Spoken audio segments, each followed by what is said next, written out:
T'es-tu déjà retrouvé devant une porte fermée en ayant perdu la clé? Certains l'enfonceront un coup d'épaule, d'autres tenteront de venir à bout de la serrure, quand d'autres appelleront un serrurier qui viendra les dépanner pour quelques centaines d'euros.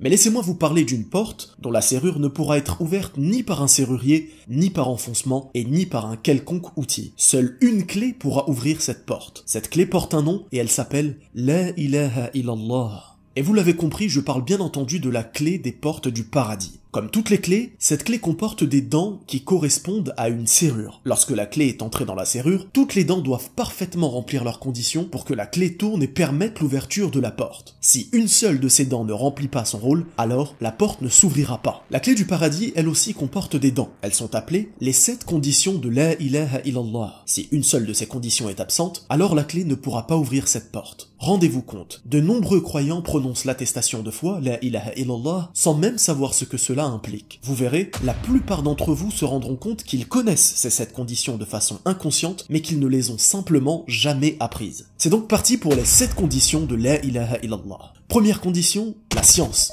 qui a pour contraire l'ignorance. C'est le fait de savoir tout d'abord sa traduction, pas de divinité en dehors d'Allah, mais aussi, et surtout, ce que cela signifie. Nul n'est digne d'être adoré en dehors d'Allah. En bref, celui qui ignore ce que signifie cette parole ne remplit pas cette condition. Deuxième condition, la certitude, qui a pour contraire le doute. C'est le fait de croire sincèrement en cette parole et tout ce qu'elle implique. En bref, celui qui croit que d'autres divinités existent et sont dignes d'adoration en dehors d'Allah ne remplit pas cette condition. Troisième condition, l'exclusivité, appelée aussi la sincérité, qui a pour contraire le shirk, l'associationnisme. C'est le fait de purifier son intention de façon saine et exempte de toute association. En bref, celui qui prononce cette parole ou pratique sa religion en ayant l'intention que son entourage ait une bonne opinion de lui ou pour un bénéfice purement mondain ne remplit pas cette condition. Quatrième condition, la véracité, qui a pour contraire le mensonge. C'est le fait de croire sincèrement en cette parole. En bref, celui qui prononce cette parole sans que son cœur ne l'atteste réellement et par pur mensonge ne remplit pas cette condition.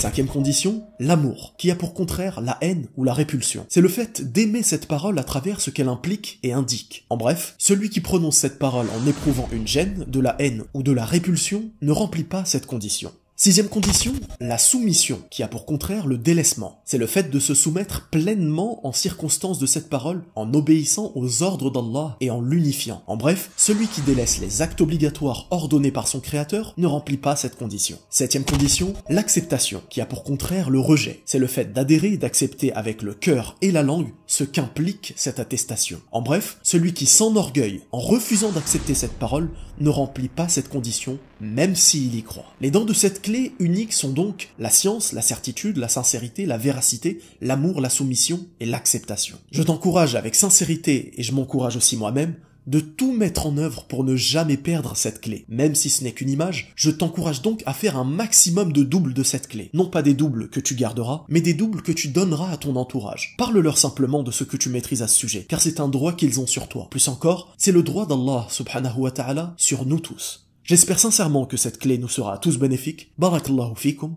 wassalamu alaykum wa rahmatullah.